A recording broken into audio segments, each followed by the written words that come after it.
Ghislaine Maxwell. Ghislaine Maxwell. Yes, Yeah. her.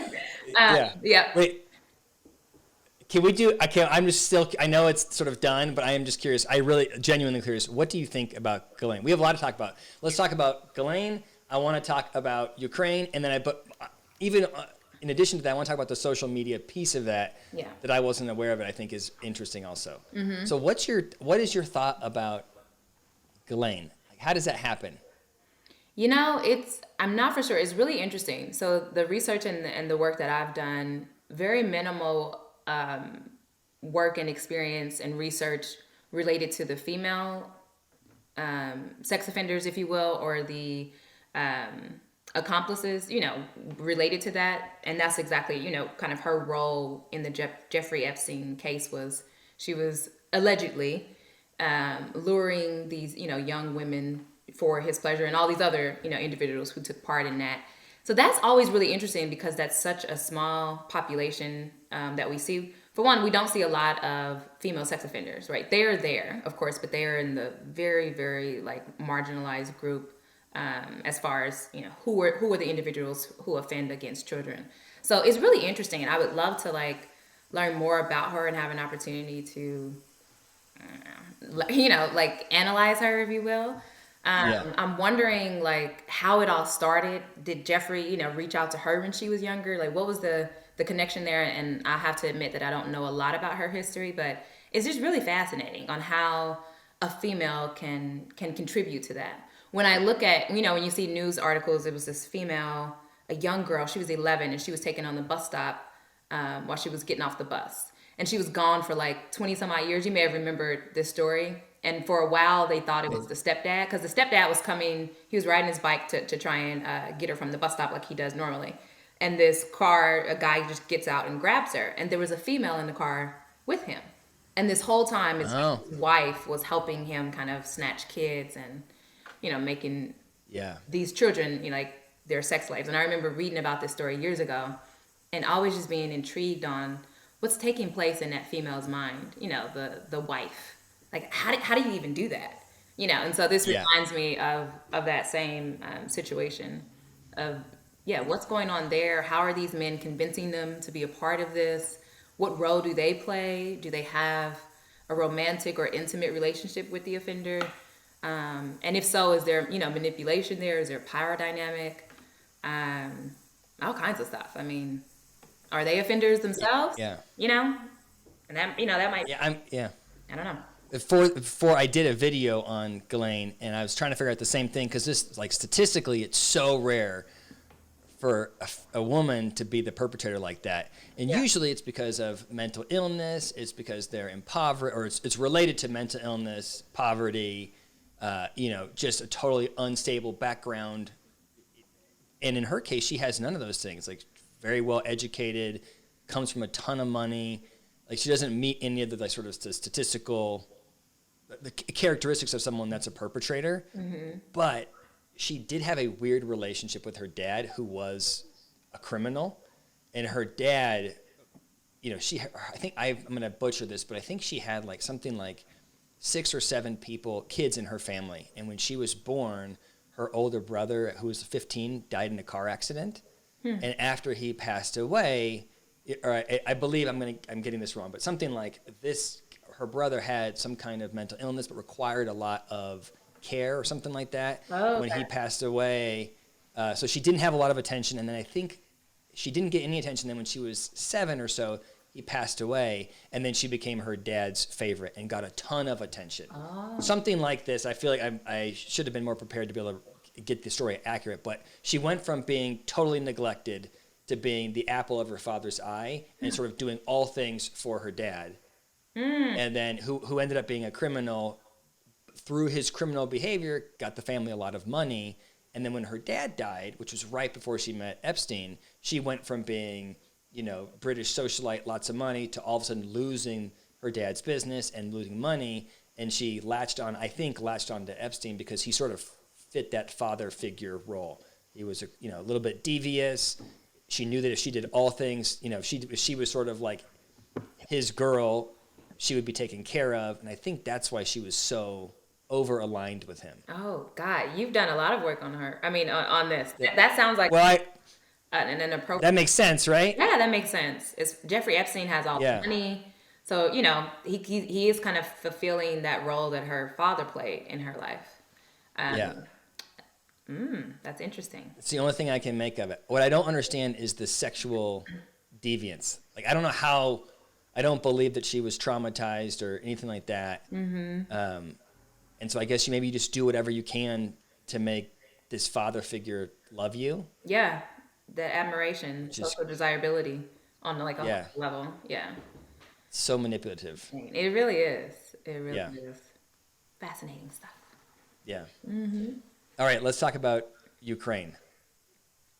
Seems like an absolute nightmare. My first thought was like, what's going on? Like, how do we understand Putin? Which I want to get your thoughts about. Like, would you put him in? How would you categorize him from a like diagnostic standpoint? Probably antisocial. Yeah. Yeah. Well, yeah. I think antisocial. I think narcissistic. Yes. Yeah. I mean, he sort of clicks off every single Psychopathy. What? dark triad Yes. personality characteristic. Turn to the section on psychopathy, and he Yeah. about 5 or 6 different diagnoses there. Yeah. Why do you have any sense just from your just looking at the media what's this feeding in him? Is it about his ego? Is it about his long-term reputation as a leader? Like, what's the driver, do you think? I mean, I think he made a comment. It was like, "What is the world without Russia?" So I think it's this kind of it is ego, right? It's this positioning of himself and his power, right? His country of Russia at the center of the universe. And so, with that being the basis or the foundation for how he views himself in the world, then essentially, right, everything is should be in his grasp. So, Ukraine, they're not a legitimate. That's what he said. They're not a legitimate country. They should be a part of Russia. And then the threats that he's saying, like if anyone intervenes, the threat of nuclear attacks on them. And then the Ukrainian president said something that I thought was chilling, that if the world stands aside, like soon the war will be kind of at their door. And so I think that speaks to how he views the intentions of Vladimir Putin to be like global domination. And that's the case for every dictator, every, psychotic ruler that we see. They want global domination, that ultimate power, money, influence, all of that. And that feeds into, the way that we know narcissism to work, the way that we see, antisocial behavior and all of those psychotic disorders in kind of to operate in that sense. Yeah. I'm concerned that there isn't, I think logically, just based on the economic sanctions, it makes sense for Russia to pull back.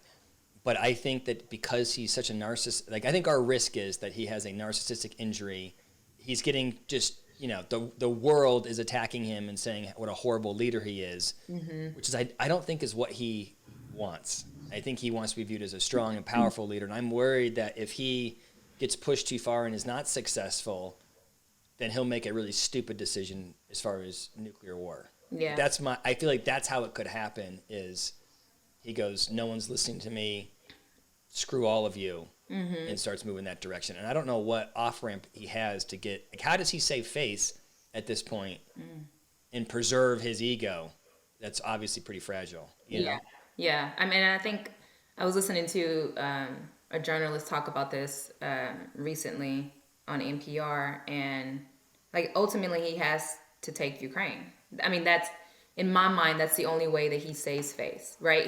He anticipated that it would take 2 days. He underestimated, the fight and the perseverance and the determination of the Ukrainians, and it's not taking 2 days, right? It's been a week. And so now he's, threatening nuclear war and whatnot. I think that is how he saves face is, I was wrong here, but ultimately I will be right because we will persevere and we will take this land that's ours. It should be ours, ultimately. And you're right. I think in a sense, he may be pushed to the point where he's already made a dumb decision, right? That was already incredibly stupid and horrible. And I think he's just going to dig his heels into the ground.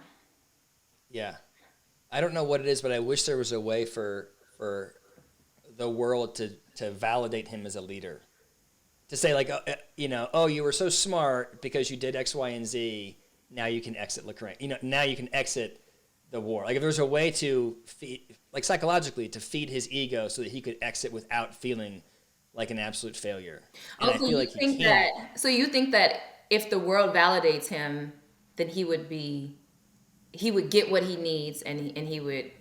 Yeah, the world can't. I know I'm making this up, but I think what happens is he made this decision to go to war, and he has gotten, I think, more pushback from the international community than he thought. Mm-hmm. He's being chastised across social media. People, the Russian oligarchs, no one internally or externally thinks this is a bad or a good decision. Right. Everybody thinks he's a horrible leader. Right. I think he hears that, and because he's a narcissist, he gets defensive, and it's I'll show you. He becomes more determined, and I feel like the only way for him to exit himself is for him to go think that he has saved face in some way. And I just don't know. I don't think there's an option for that. But that's psychologically is what would require. That's what would be required for him to step out. I think. Yeah. Being shamed and being shamed and told that he's stupid is not going to lead him to go, "Ooh, I made a mistake." Yeah. He has to be like, yeah. Right.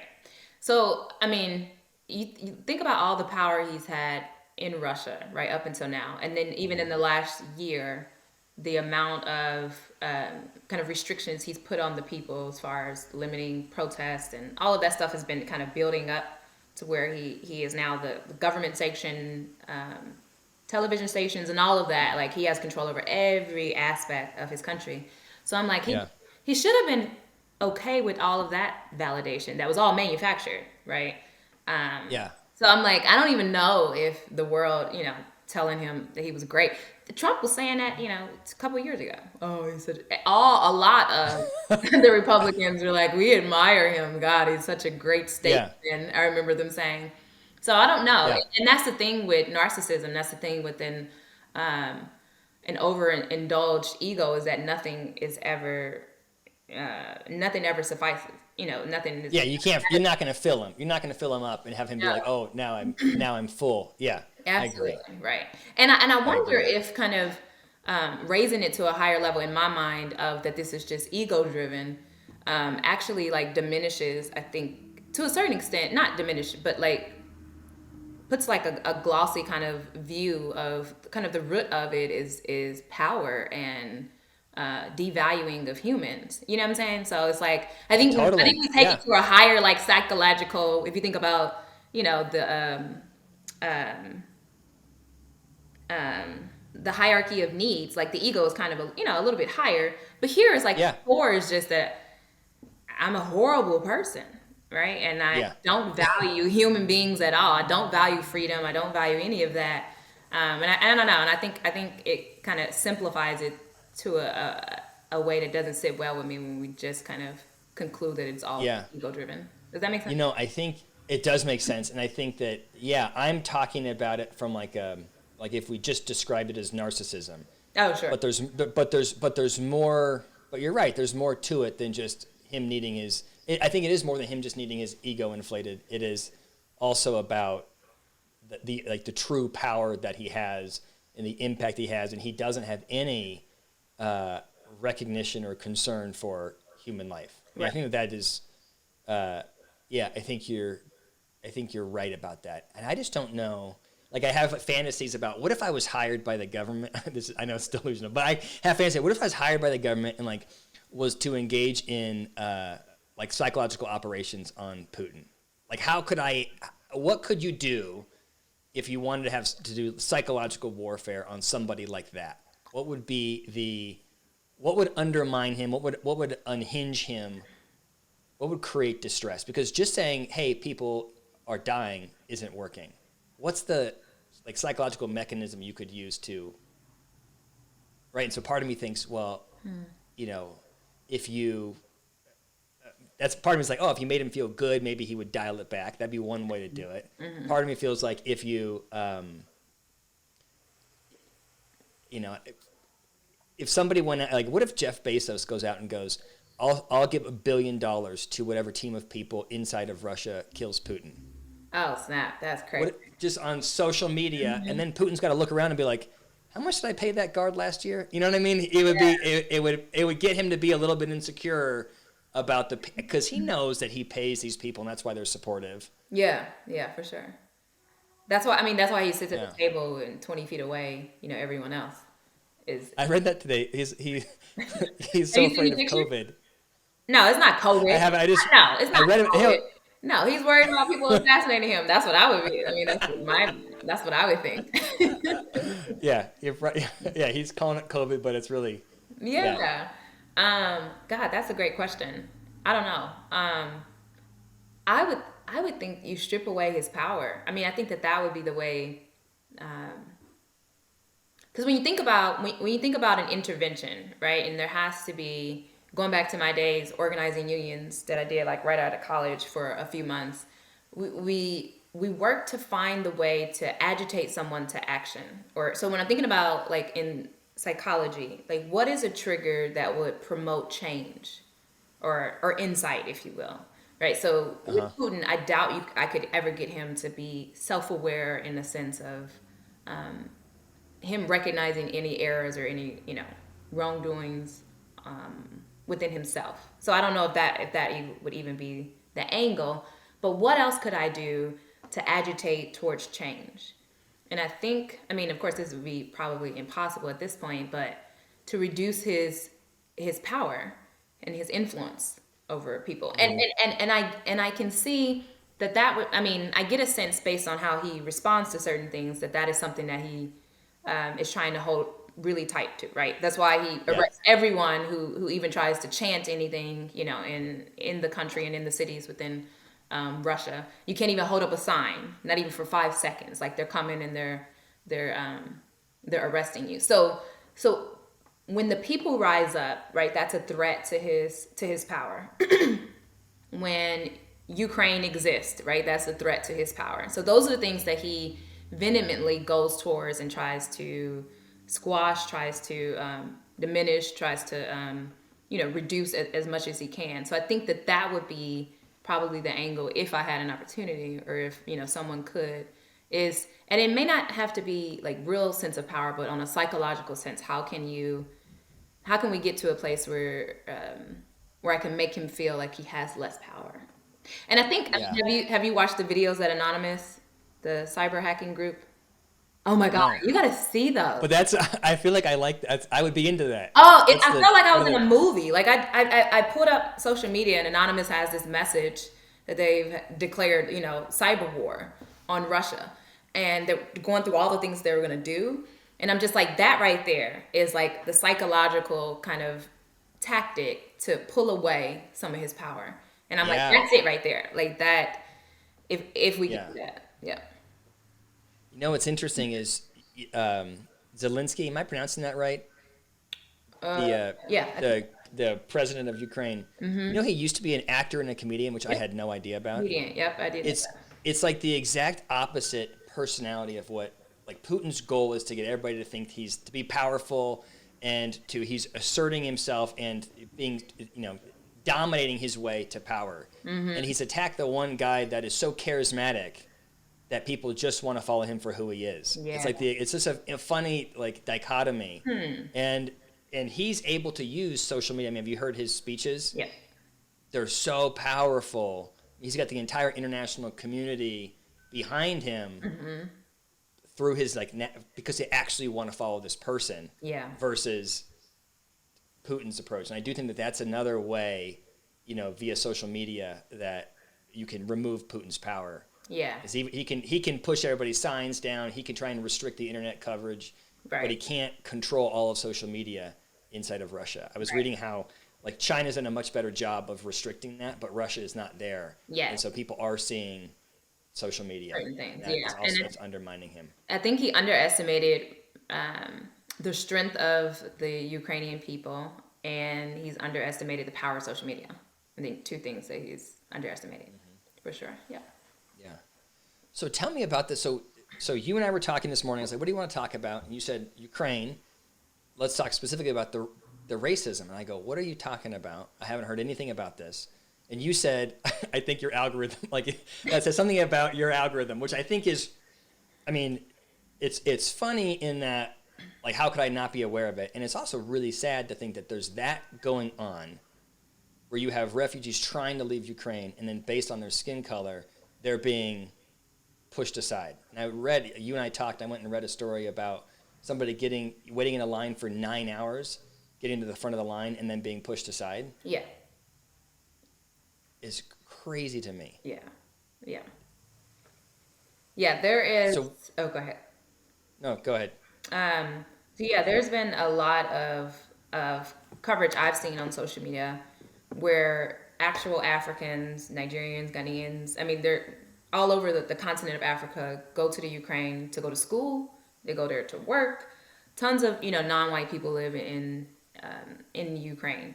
And so, yeah, when the war started and the invasion started, rather, everyone was trying to flee, right? Makes sense. Everyone trying to get out. But the Africans were told that essentially the trains and the transportation out of the Ukraine were only for white women and white children, right? The men, or most of the men, are being asked to stay and to pick up arms.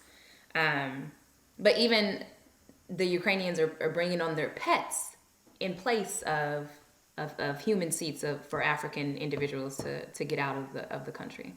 So, yeah, it is a travesty. It is a war within a war that I think the majority of the global media has ignored, and relatively well, and been successful about that. But again, underestimating the power of social media.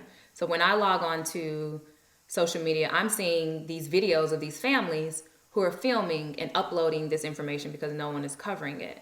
An African woman, a Nigerian woman with a 2-month-old baby is not being allowed to get on the train to leave, the Ukraine. And what are they left with, right? All of the grocery stores have been emptied out.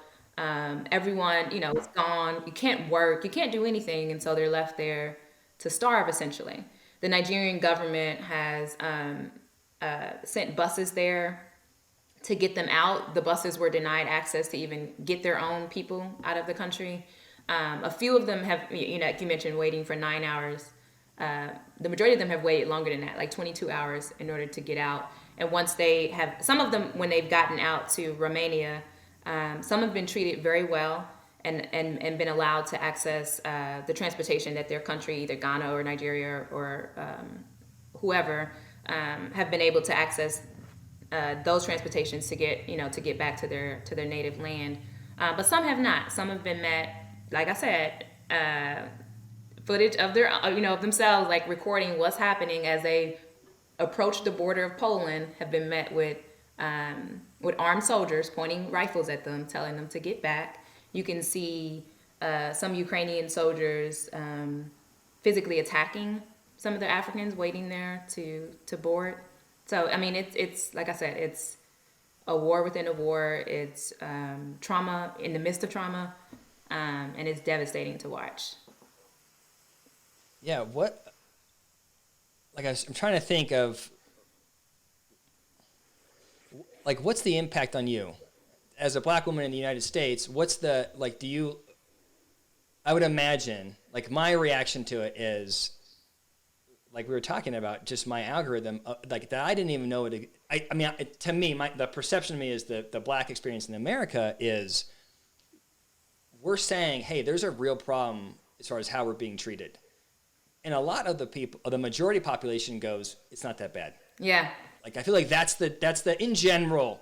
And if you ask the average white person, are you racist? The answer is no, of course not. Mm-hmm. And I think the general sentiment is it's not that bad here.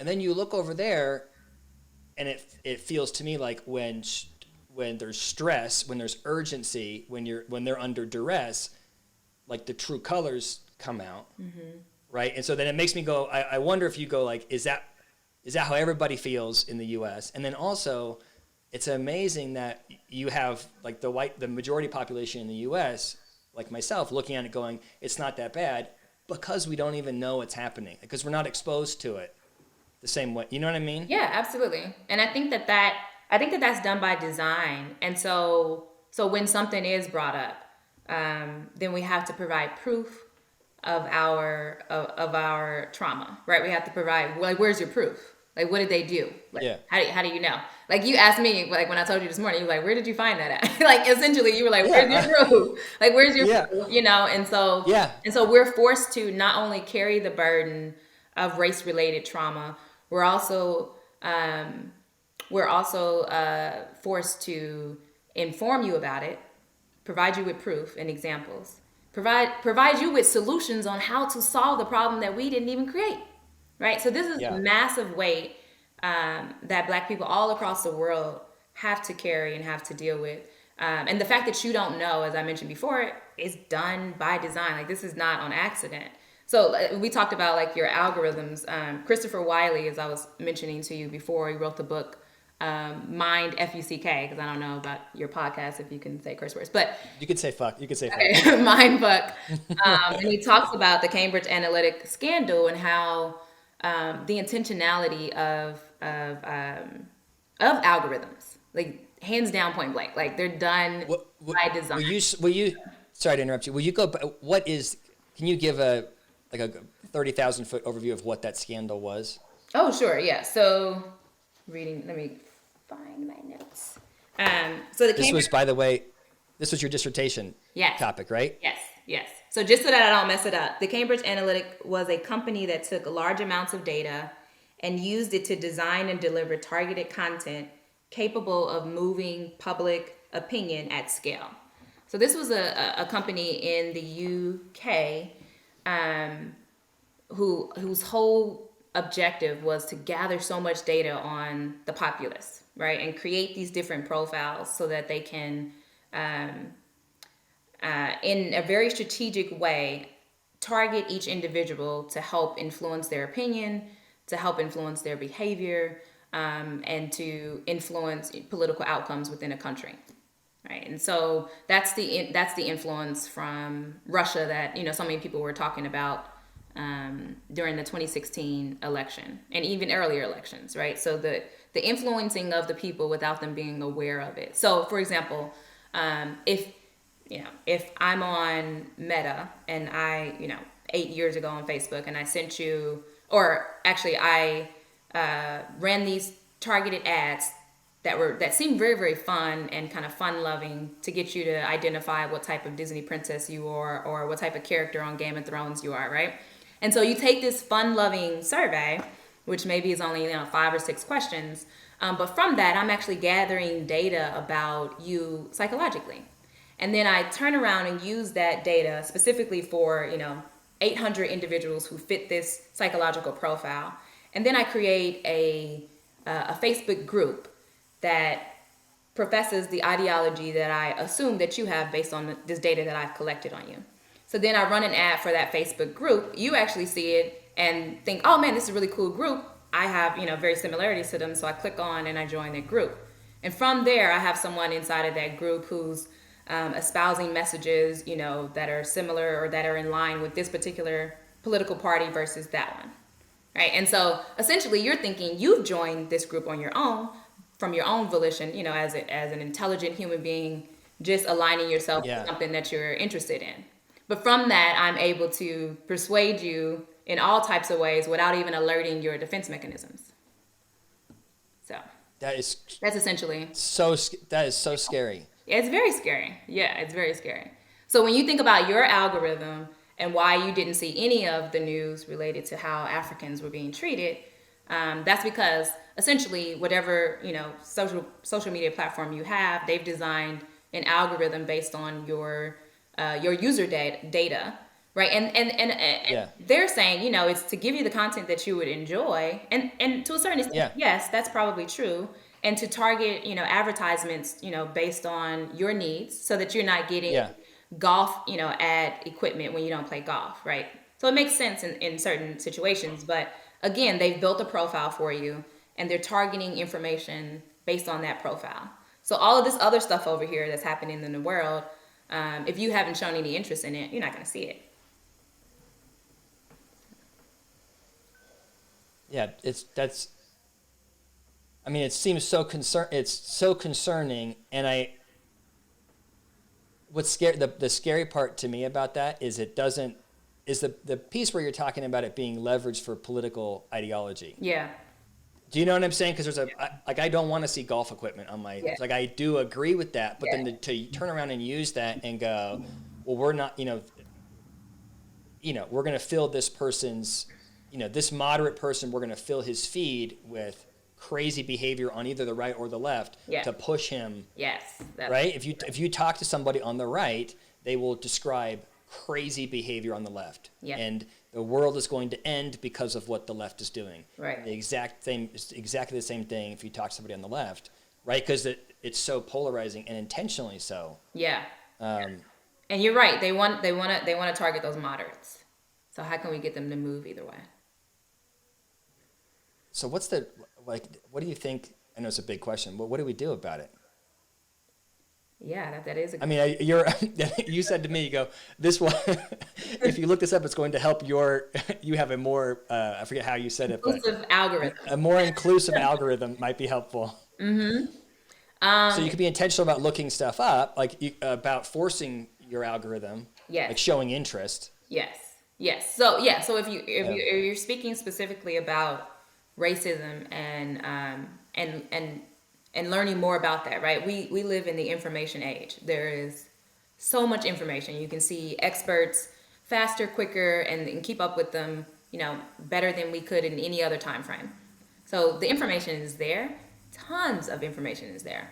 But yeah, in your case, and in most people's case, right, they have to kind of manipulate the algorithm because the algorithm is manipulating them, right? So if you can push back a little bit by doing these searches. So when things come up in the world globally, as an individual who's of the majority ethnic group or culture, right, you're not even thinking in your mind, for one, because, society has kind of trained you not even to think about those things that other people experience, but to force yourself to, I wonder how this group is experiencing this over here. Yeah. The mainstream media isn't even bringing up their experience, but surely they live in the world, right? I had to remind myself there's, black people in the Ukraine. I was like, wait, of course there is. Like, they're everywhere, right? Yeah. But yeah, the mainstream, because I didn't see that. I didn't see any of this on CNN or Fox News or anywhere, right?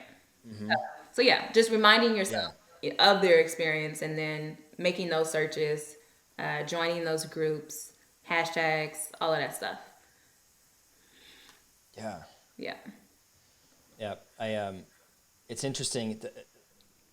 Since you got me sort of going down the path, I saw, there's been part of this is President of Ukraine is charismatic and likable and people want to align behind him.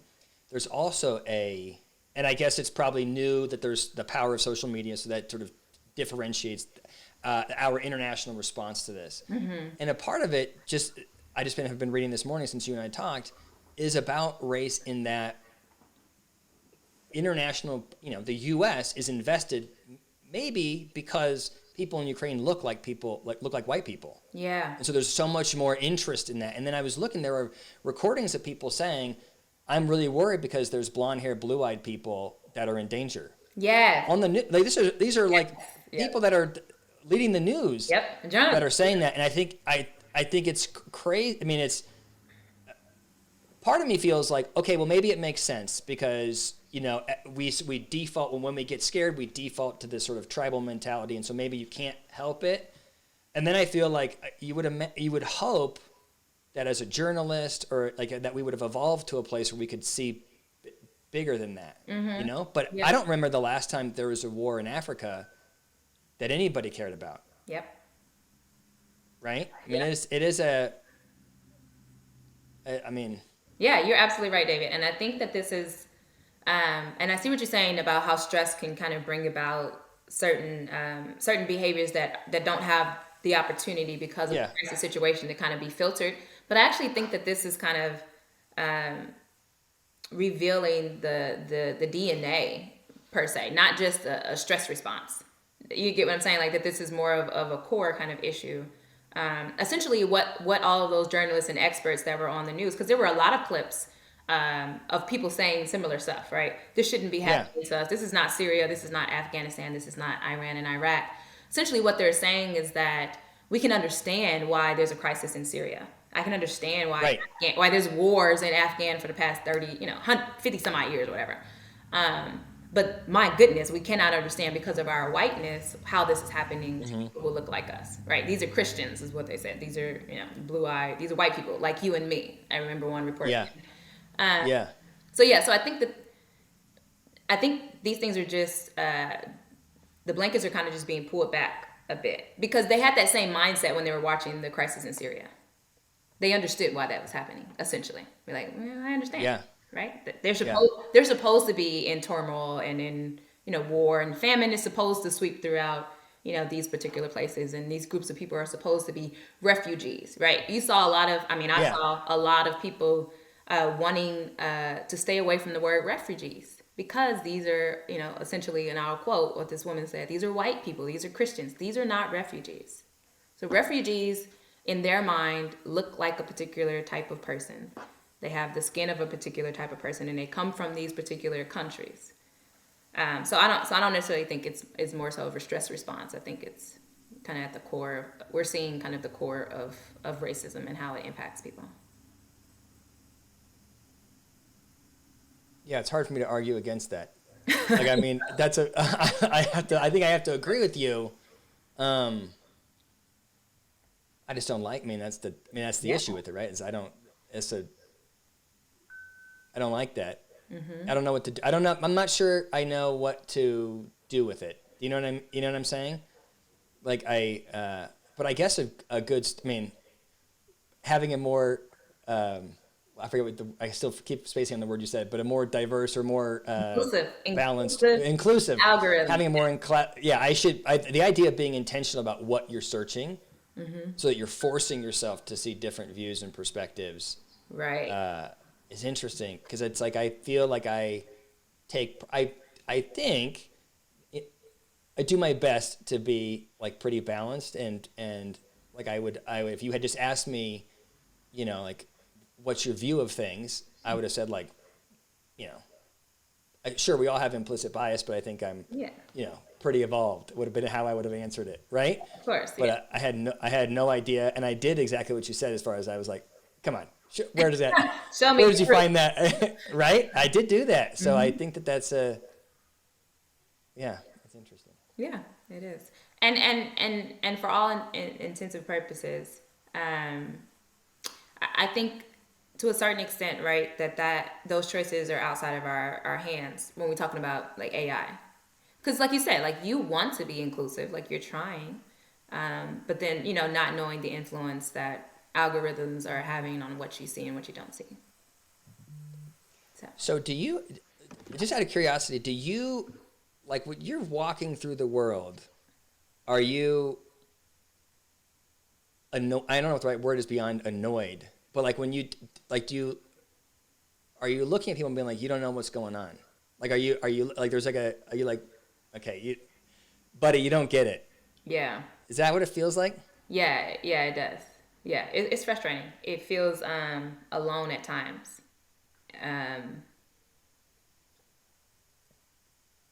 Yeah, to the extent where like there's not a lot of people, if I'm thinking about like my work, family and work community, that I can talk about with these things. Because again, right, I'm carrying, these burdens as an individual every day. So then if I bring up the conversation, then I'll have to carry the burden of having a lot of proof. Right, I gotta carry that, and then once I bring it up and once I show the proof, then I have to carry the burden to be the solution finder when I didn't create the problem. I'm like, so now I gotta find solutions for you. I gotta educate you. So it's a lot, and I think that's why probably a lot of people of color kind of shy away from conversations like this. They're already carrying that race-related stress in their everyday lives when they turn on social media, when they look at the world, when they see themselves through the worldview of others. It's all encompassing.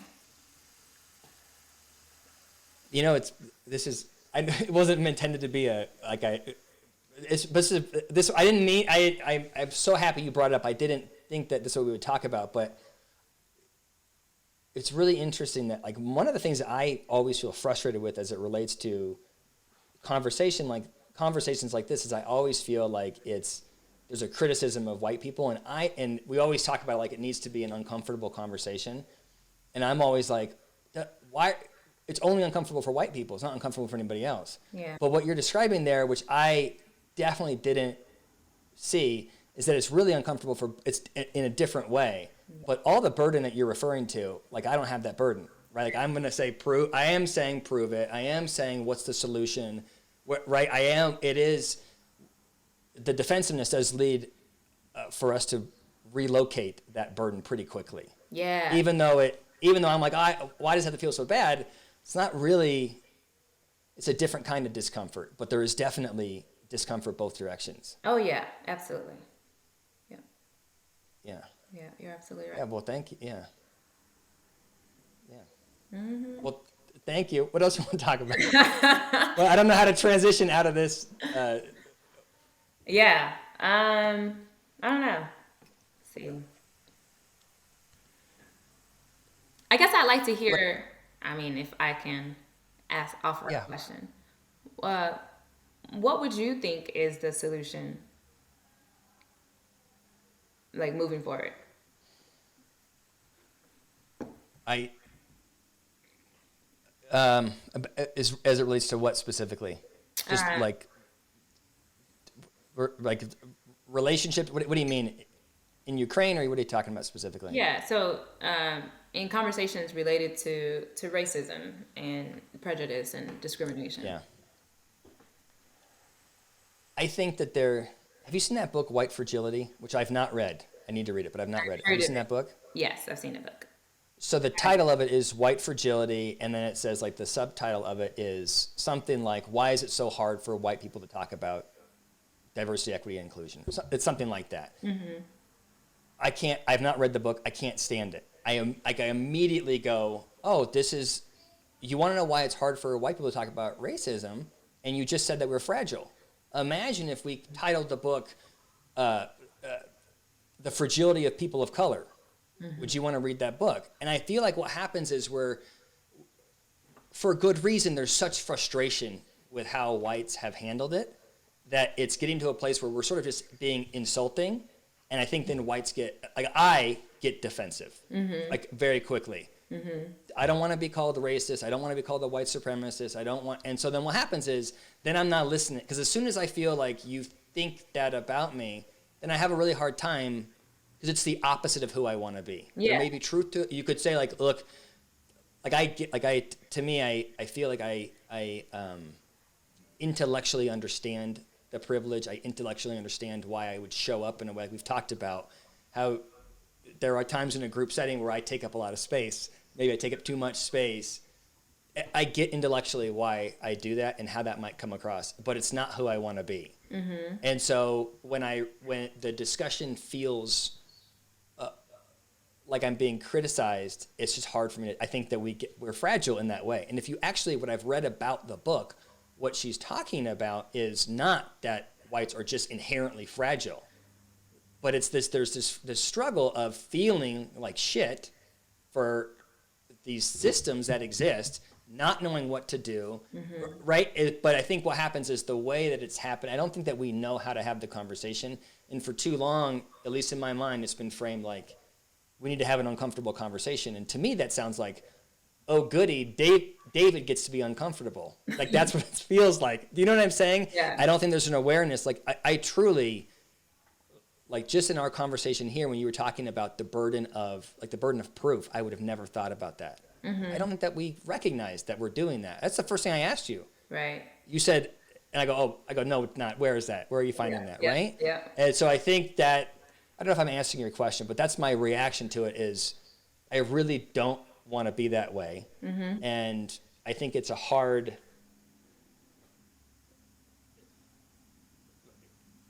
I don't know what the experience is to be a black person in America. And and so it's hard, and I think what happens is I go like, oh, intellectually this must be what it's like, but I'm missing it. And so there are things that we may do or say that are way off base, and we don't have the awareness to be more, I don't know if that word is humble or less presumptuous. Yeah. You know? Yeah. And I think that's a great point. And that's why I love when I was studying in grad school the concept of systems theory. I don't know if you studied that, because I don't think the problem is not you individually, David, right? Like, how much power do you have to influence, the entire American culture, right? And nothing to take away from you, but it's not the No, I know. do you get what I'm saying? Like, it's not the individuals, it's the system. So you all are being, in a way, kind of cultivated and groomed within yourselves individually to participate in a system, right? And so it's not, if you're feeling like the attack is individual, I think that's where the misunderstanding is. And it's more so, it's not these individuals who are, the problem. The problem is, as you can see, it's global, right? It's a system that has been established to oppose, this false notion of superiority and this false notion of what's the other word I'm looking for? Of being less than, right? So inferiority. Inferiority. Thank you. I'm like, yeah. So that's it. It's a system of the false notion of superiority and inferiority, and a false notion of inferiority globally, right? So and I think what you're feeling is that these systems have created this notion of white comfort, and that becomes weaponized in certain times. And so you're just a part of the system. You're just participating in the system unknowingly sometimes, right? Because you didn't even know like how your algorithm is preventing you from being aware of certain things. So in a sense, in my mind, a lot of white people are victims too. Like you're not even aware of how this system is influencing you. I mean, I'm trying to think of what's hard about it. It's not that it feels personal to me. Like I know how I feel, and so I don't think. I'm trying to think how to articulate it. I know how I feel, so it's not like I don't think I'm a bad person, or I don't have guilt like that. But what's hard for me is I don't like when discussions, when race, like genuinely, I like you, I like talking with you, and I hate the idea that you would hear me talk and go, what the fuck, the guy doesn't know. I hate like that. I feel like I worry that we can't connect the way that I want to connect because of something that I don't know that I'm doing. Yeah. You know what I mean? And so what I would rather do is go, it's not that big of a deal. Let's just be it. That's what I feel. I'm like, I just would, you know what I mean? I want to say, I get it. Can we move on? And just talk without this being this burden. Yeah. I feel like, I don't know if that's the case for everybody. That's why it's hard for me is I feel like if we talk about it, then I get defensive because I'm like, I don't want it to be an issue. Yeah. You know what I mean? And I don't know if it's, I don't know. But that's what I feel. If it's an issue, does that make you uncomfortable? It doesn't make me uncomfortable. Like finding out it doesn't make me. What makes me uncomfortable is the thought that you think that I wouldn't let you on the train. Like that idea scares the shit out of me. That's what makes me uncomfortable. The fact that it exists, that the reality of history, it's not. We should talk about it. Yeah. I don't want you to think that I would do that. Mm-hmm. And it's scary to me to think that how do you watch the news and you see hundreds of people of color being pushed off the train from all people that look just like me that would say exactly what I'm saying right now, and yet they didn't let him on the train. How can you possibly believe that I would let you on the train? And I hate the idea that the discussion that's what's hard. Does that make sense? Yeah, that's deep. Yeah.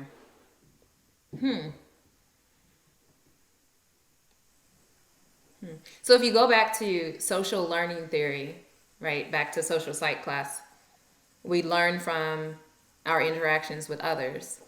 So how could I not have that viewpoint of you? If when I we think look you out have. into I the think world, you. yeah, I think you have to. Sorry to interrupt you. I was going to say, I think you. I don't. I'm not blaming you for the view. I think I would have the same view. How do you not? You just saw it. Like, it's not. You're not making it up. You just. I made you. You sent me the articles to prove it. You saw it. So it's like. But I think the experience of somebody who's not under duress is, oh fuck. Like, that's going to interrupt my relationship with people of color, because there's. And so then I think I get defensive. yeah, Like, I don't think there's I don't know what to do. yeah, It's like, I would do the same thing. I would feel, even if you didn't want to be, even if we did say, Aisha, it's your burden not to feel that way. Good luck. You just saw it. yeah. Right? Yeah. It's deep. All right. Yep. This got deeper than I thought. I am so happy. Thank you so much for joining. We must do it again. Yes. You and I both have a call in 2 minutes, so we have to go. But thank you. I really appreciate. It was really fun. Thank you. Thank you. Same here. Yeah. All All right. I'll talk to you later. Okay. Bye. Thank you for watching. If you liked it, please hit the like button, subscribe, all those things. I'll link a cool video here, which the YouTube algorithm says that you're going to like. Or you can check out my new channel over here, which is about psychology in general. Different format than this, but I think you'll find it interesting. Check it out. All right. Thanks for watching.